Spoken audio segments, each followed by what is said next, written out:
Antes de comenzar, quiero pedirte que si te ha pasado algo aterrador, lo dejes en los comentarios.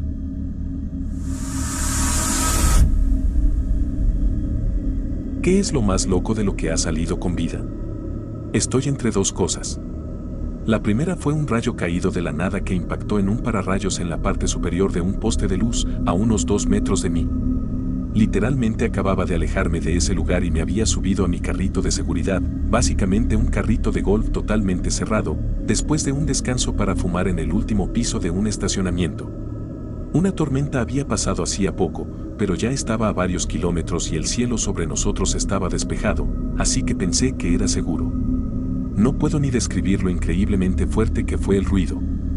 La otra fue cuando se reventó una línea de freno en mi Explorer del 99 en plena autopista. Iba como a 130 kilómetros por hora, que era la velocidad normal del tráfico en ese tramo de la enero de 95, por el carril izquierdo, y de pronto todo se detuvo en seco más adelante. Pisó el freno para empezar a reducir y escuché un clunk pop, y bueno, no bajé la velocidad en absoluto. Por pura suerte, y porque, ya sea por accidente o por instinto, bajé un cambio, durante los siguientes 15 o 20 segundos logré tirarme al arcén izquierdo, volver al carril izquierdo justo antes de que el arcén se acabara, desviarme al carril central, regresar otra vez al izquierdo y finalmente encontrar un río limpio entre el carril central y el derecho para llegar al arcén derecho, todo esto con tráfico denso y casi detenido. Una vez que estuve completamente en el arcén, pude alcanzar el freno de emergencia, que era de esos de pedal al lado izquierdo, pero colocado tan alto que es casi inútil en una emergencia, gracias Ford, y logré detener la camioneta. Me bajé, vomité un poco del pánico, revisé a mi perra, estaba bien, y luego me desplomé en un ataque de pánico total. Por suerte un montón de gente se detuvo a ayudar, supongo que porque el tráfico estaba parado y no tenían nada mejor que hacer. Prácticamente se encargaron de todo por mí mientras una señora mayor muy amable se quedó conmigo. Una pareja sacó a pasear a mi perra, un tipo se metió debajo de la camioneta y encontró la línea rota, una mujer llamó a la grúa y otro hombre puso bengalas para señalizar.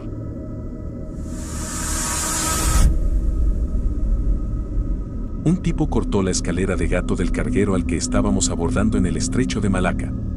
Caí al agua con unos 22 kilos de equipo encima, mientras el barco iba a unos 16 nudos. Sentí como el chaleco salvavidas se me subía por la cabeza en el momento del impacto. Juro que alguien metió la mano en el agua y me agarró justo cuando estaba perdiendo el agarre del chaleco destrozado. Salí a la superficie y uno de la tripulación de nuestra lancha me acercó un bichero para que me sujetara. Después de que me sacaran, todos en la lancha aseguraron que yo había caído a unos 18 metros delante de ellos, porque fui el último en bajar. Según su versión, nadie pudo ni llegó a meter la mano al agua para ayudarme. Solo avanzaron hacia mí por si tenían que recuperar un cuerpo, por eso llevaban el bichero. Me rompí la clavícula derecha y no podía nadar ni rescatarme por mi cuenta, porque soy diestro. El brazo simplemente no respondía. Se necesitaron 2 personas para sacarme del agua, estaba completamente indefenso. Por más que insistí, no aceptaron mi declaración hasta que quité la parte donde decía que alguien me había agarrado. Que estaba en shock, que estaba confundido, que lo había imaginado. 6 personas vieron mi caída y, según ellos, no había forma de que yo recordara bien. Capté el mensaje, volví a escribir la declaración y terminé mi turno. Yo sé lo que se siente cuando alguien te jala dentro del agua, y sé que estoy aquí porque alguien o algo lo hizo. Tal vez la lancha estaba más cerca de lo que admitieron y no querían meterse en problemas, o tal vez fue algo más. Sea lo que sea, estoy vivo. Solo me gustaría saber a quién darle las gracias. Comentario. Nunca había oído hablar de este fenómeno, pero me resolvió un misterio personal. En 7º grado tuve un accidente en el taller de carpintería. Estaba usando un taladro de columna. La llave del mandril estaba sujeta a la pared con una cadena para que nadie se la robara. Yo, distraído, dejé la llave puesta en el taladro y cuando lo encendí, la llave empezó a girar junto con la broca. Arrancó la cadena de la pared y esta comenzó a dar latigazos a una velocidad increíble. Por pura suerte, tenía la mano izquierda levantada lo suficiente como para que mi dedo medio fuera lo primero que la cadena alcanzó, en lugar de mi cuello. Los bordes de los eslabones estaban afilados y me cortaron la piel. La cadena se enroscó alrededor de mi dedo, abriéndolo hasta el hueso. Por suerte, alguien que estaba cerca tuvo los reflejos de golpear el botón de apagado del taladro. Así que todo terminó en cuestión de un par de latidos. Todos decían que yo mismo había presionado el interruptor, aunque no tengo ningún recuerdo de haberlo hecho. Ahora supongo que ya sé por qué. Empecé a entrar en shock y terminé dándome un bonito paseo en ambulancia. Lograron salvarme el dedo, pero hicieron falta unos 60 o 70 puntos, el doctor perdió la cuenta. Con el tiempo pude volver a tocar el clarinete, la guitarra y el piano. Así que buen trabajo, doctor.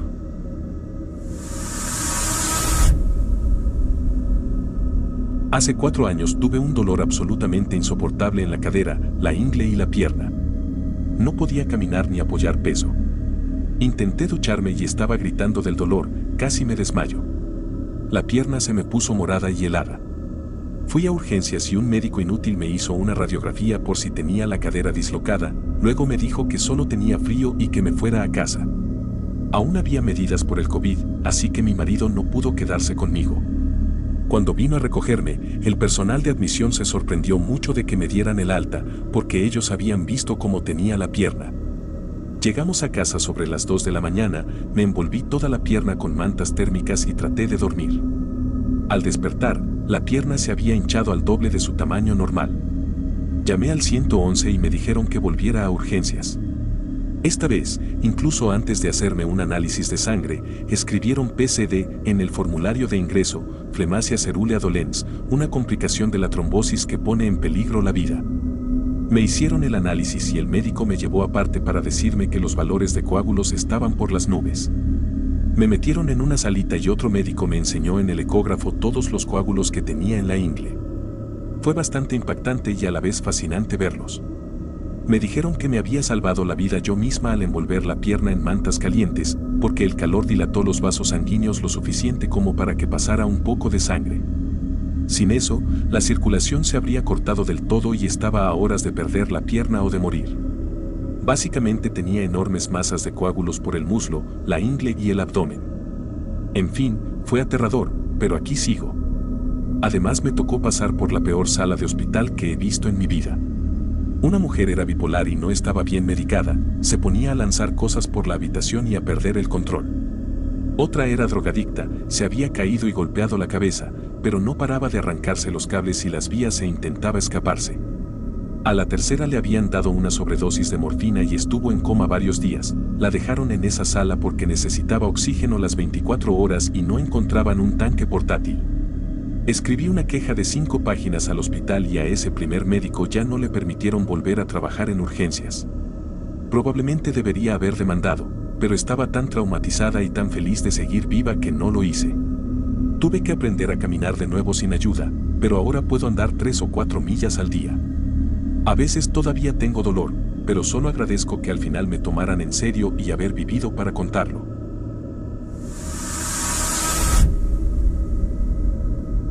En 2016 tuvimos un incendio forestal enorme en nuestra ciudad, Fort McMurray. Lo llamaron la bestia. Al principio había un fuego pequeño a las afueras, cerca de Horse Creek. Le tomé un par de fotos, pero no parecía tan peligroso. Al día siguiente hubo otro incendio ya dentro de la ciudad, pero lo apagaron rápido. Cayeron algunas cenizas en nuestro barrio, nada más. Pensé que ya habíamos gastado toda nuestra mala suerte y me sentí aliviada. Al tercer día estaba barriendo ceniza de la terraza cuando, de repente, todo se oscureció. Me giré y vi que teníamos otro incendio enorme justo detrás de nosotros. Nadie estaba preparado. Pasé horas intentando conseguir gasolina sin éxito. La gente ya no respetaba los semáforos y algunos se estaban peleando en las gasolineras. Cuando por fin llegó mi marido, caían ramas ardiendo a nuestro alrededor. Le eché una última mirada a mi casa y nos fuimos. Como la ciudad no estaba preparada, las 80.000 personas intentaron evacuar al mismo tiempo. Salir del barrio era casi imposible. Se me ocurrió una ruta alternativa y logramos llegar a la única autopista que salía de la ciudad. El fuego había cerrado la vía hacia el sur, así que todos intentábamos ir al norte, pero las carreteras estaban colapsadas. Tuvieron que abrir la ruta al sur sin importar lo cerca que estuvieran las llamas. La siguiente media hora fue la más aterradora de mi vida. Mi marido iba en su camioneta con parte de las mascotas y yo en mi coche con el resto. Había tanto tráfico que avanzábamos a velocidad de zona escolar mientras el fuego ardía a nuestro lado. El humo era tan espeso que no se veía nada. Había edificios y árboles ardiendo por todas partes. El centro de la ciudad está en un valle profundo y, para salir, hay que subir una colina empinada. Íbamos avanzando centímetro a centímetro cuando el humo se abrió un segundo. Las llamas eran tan altas sobre los árboles que parecía que el mismo aire estuviera en llamas.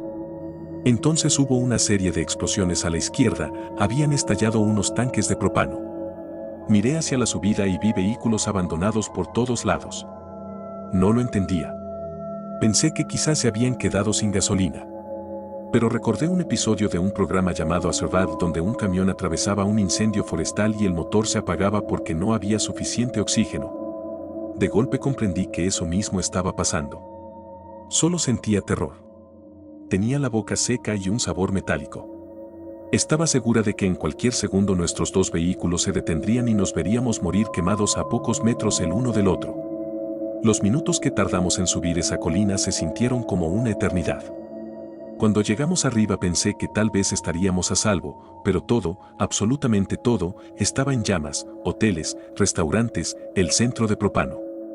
Conducíamos a ciegas por el humo negro. Yo solo me concentraba en las luces traseras del coche de delante y rezaba para que nadie frenara de golpe. Miré hacia un camping que antes era precioso y estaba completamente arrasado.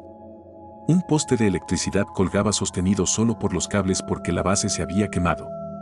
Ardía en el aire y parecía una cruz en llamas. Después de eso pasamos lo peor. La ciudad cerró la autopista al norte y convirtió todos los carriles hacia el sur. Tardamos 9 horas en recorrer 200 kilómetros hasta la granja de unos amigos. No sabíamos si nuestros hijos y nietos habían logrado salir. No sabíamos si aún teníamos casa o trabajo. Descansamos un poco y seguimos rumbo al sur. El atasco duró horas. No había comida, ni agua, ni gasolina. Gente amable empezó a repartir cosas. Un hombre me dio una botella de agua y un puñado de frutos secos. Como todos intentaban localizar a sus familias, los celulares casi no funcionaban. Tomamos caminos secundarios y esa noche, por fin, llegamos a un lugar seguro. Más tarde supimos que nuestra familia estaba viva. Tuvimos mucha suerte. La mayoría trabajábamos en las plantas petroleras cercanas y todos habíamos recibido entrenamiento especial para emergencias, incluso el personal administrativo. Creo que ese entrenamiento salvó vidas. Hubo algunas personas que entraron en pánico, pero la mayoría mantuvo la calma. Perdimos a 2 jóvenes en un accidente durante la evacuación, pero nada más. Pudo haber sido mucho peor. Antes me encantaba el verano, sobre todo las tormentas. Ya no. En cuanto empieza el calor nos preparamos, mochilas listas, coches con gasolina, listos para irnos en cualquier momento. Cada año hay incendios, pero ninguno tan terrible como la bestia.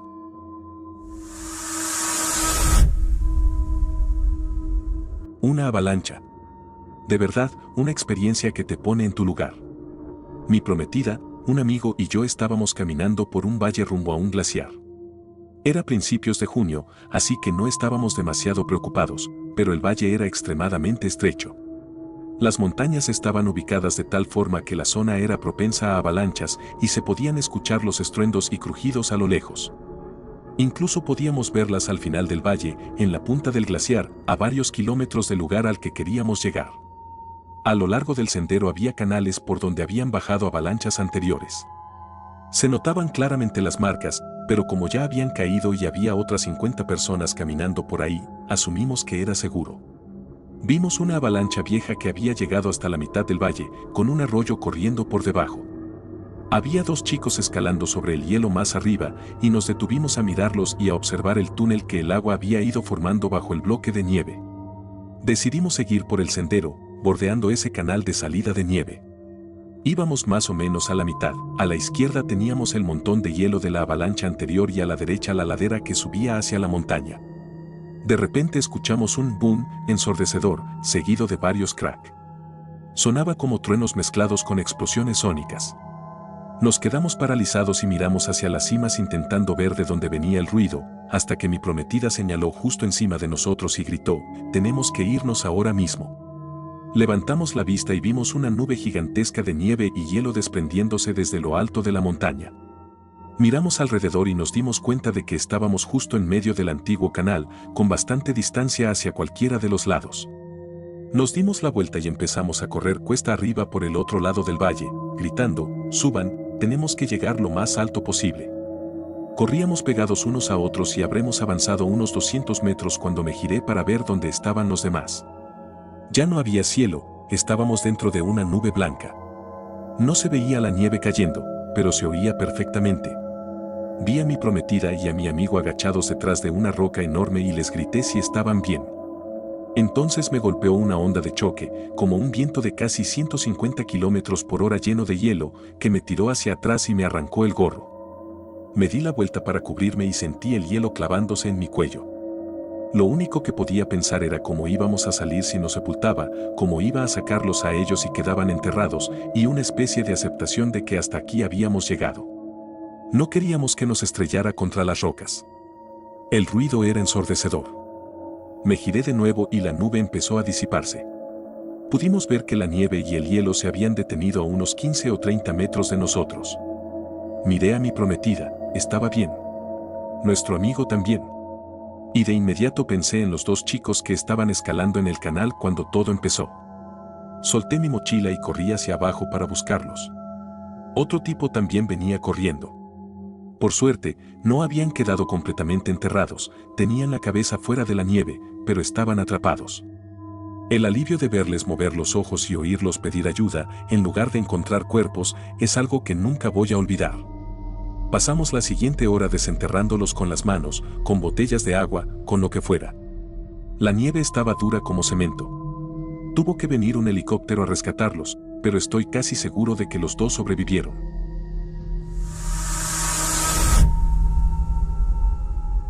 Buceo. Dos amigos y yo salimos a hacer una inmersión profunda a 40 metros, que es el límite recreativo, en Cozumel, México. A uno de ellos le dio lo que se conoce como narcosis de gases, cuando el buzo empieza a comportarse como si estuviera mareado, tomando decisiones sin sentido. Estando ya a 40 metros y listos para comenzar a subir, él se pone boca abajo y empieza a aletear cada vez más profundo. Tomé la decisión de ir tras él. Logré alcanzarlo. Le jalé la aleta para detenerlo y le gritaba con señas que teníamos que regresar a la superficie. Sabía que estábamos muy abajo, pero me daba miedo mirar mi computadora de buceo. Recuerdo levantar la vista y no ver las olas de la superficie, y eso me puso los nervios de punta. Todas nuestras computadoras estaban en modo de descompresión, pitando para que hiciéramos paradas obligatorias a ciertas profundidades durante determinados tiempos. Para empeorar las cosas, había una corriente fuertísima que nos estaba arrastrando cada vez más lejos del punto de entrada en la playa. Con toda la calma que pudimos, subimos hasta unos 5 metros para hacer la última parada de seguridad antes de salir. Ya estábamos con poco aire y con miedo de sufrir problemas de descompresión, así que decidimos quedarnos a esa profundidad hasta casi vaciar los tanques en lugar de los 3 minutos habituales. Finalmente salimos a la superficie y mi amigo, el que se había narcotizado, empezó a disculparse de inmediato.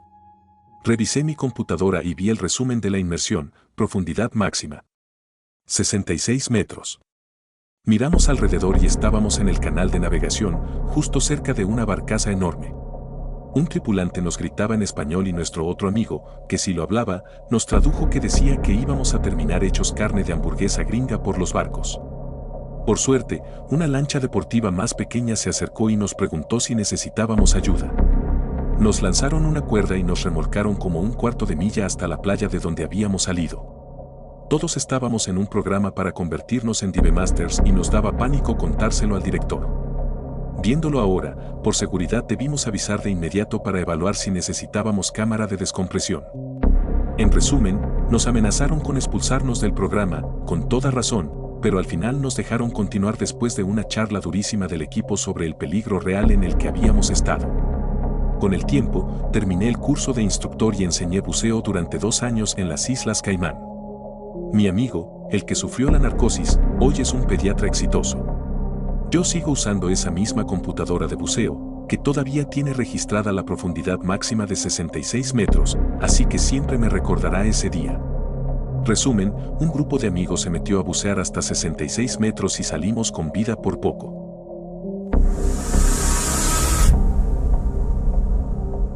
Fui a Turquía en 2021 para visitar a mi familia. Tuve que pasar la noche en el autogar de Adana, la terminal donde llegan y salen los autobuses. Estaba llenísimo, había muchísima gente. Llegué como a las 10 de la noche y tenía que esperar hasta las 5 de la mañana. No tenía idea de la noche que me esperaba.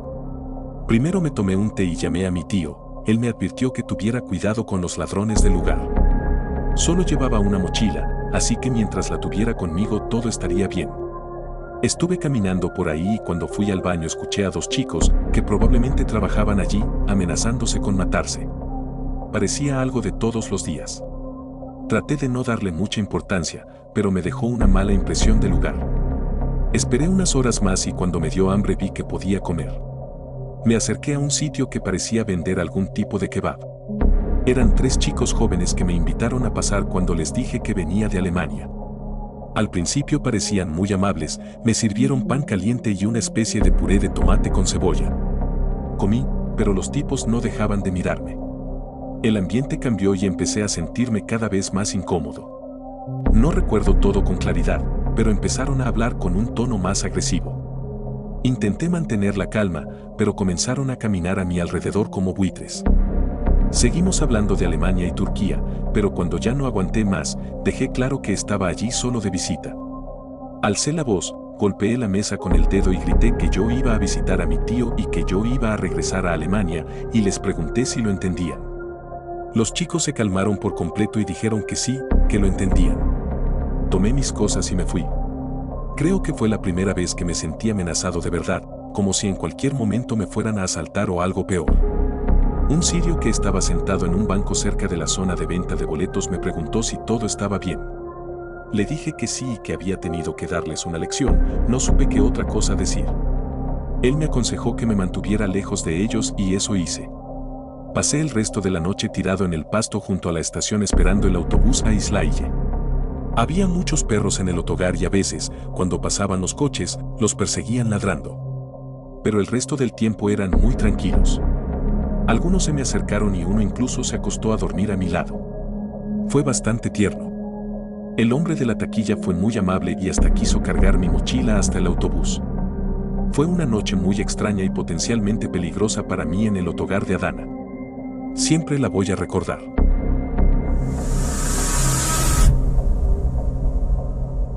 Esta historia no es mía, es de mi mejor amigo.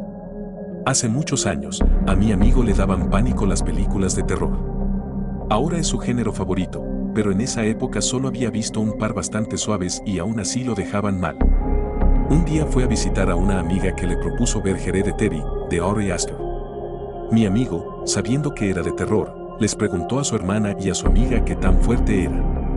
Las dos le dijeron, tranquilo, es bastante light. No lo era para nada. Mi amigo no durmió en toda la noche. Ni siquiera podía cerrar los ojos. Al día siguiente tenía que tomar un tren temprano para volver a su casa, a su primer departamento mientras estudiaba en la escuela de arte. El plan era ir luego a la escuela para pasar el día con sus amigos, pero al llegar a casa decidió descansar solo un ratito, y obviamente se quedó dormido de inmediato. Horas después lo despertaron golpes fuertísimos en la puerta y alguien gritando su nombre. Sin entender qué demonios pasaba, abrió la puerta y se encontró con un familiar suyo, alguien que vive en la misma ciudad pero con quien casi no tiene relación. Le preguntó, ¿qué pasa? Y su pariente le respondió, llama a tus padres ahora mismo. Resulta que había explotado una bomba. Una bomba casera, pequeña, llena de clavos. ¿Dónde y cuándo? Justo en el lugar donde mi amigo almorzaba casi todos los días. Y exactamente a la hora en la que solía ir a almorzar. Había pasado unas horas antes. Sus padres habían visto la noticia y llevaban todo ese tiempo intentando llamarlo desesperados, pero como él estaba profundamente dormido con el celular en silencio, no se enteró de nada hasta que su familiar fue personalmente a buscarlo. Si no hubiera quedado aterrorizado por Hereditary y hubiera dormido esa noche, probablemente habría ido a la escuela como tenía planeado y casi seguro habría almorzado en ese lugar a esa misma hora. Por suerte nadie murió por la explosión, así que todo terminó relativamente bien. Pero aún así, Hereditary probablemente le salvó la vida a mi mejor amigo.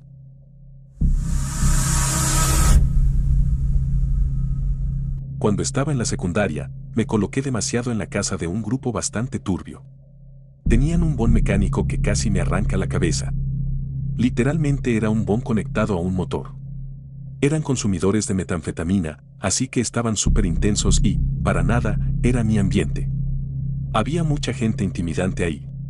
No debía haber ido, pero me arriesgué y estaba siendo un irresponsable. Conforme avanzaba la noche, me dieron unas ganas enormes de irme a casa, pero mis amigos me dijeron que me quedara y los esperara. Eran como las 12 y ya casi me había peleado afuera, así que ya tenía la decisión tomada, estaba a unos 10 segundos de largarme de ese lugar. Mis amigos me dijeron que tuviera cuidado y uno de mis más cercanos me dio su celular de buena onda. Siendo joven, drogado y muy irresponsable, me subí rápido a mi Blazer y me largué. Estaba lejísimos, en medio de la nada.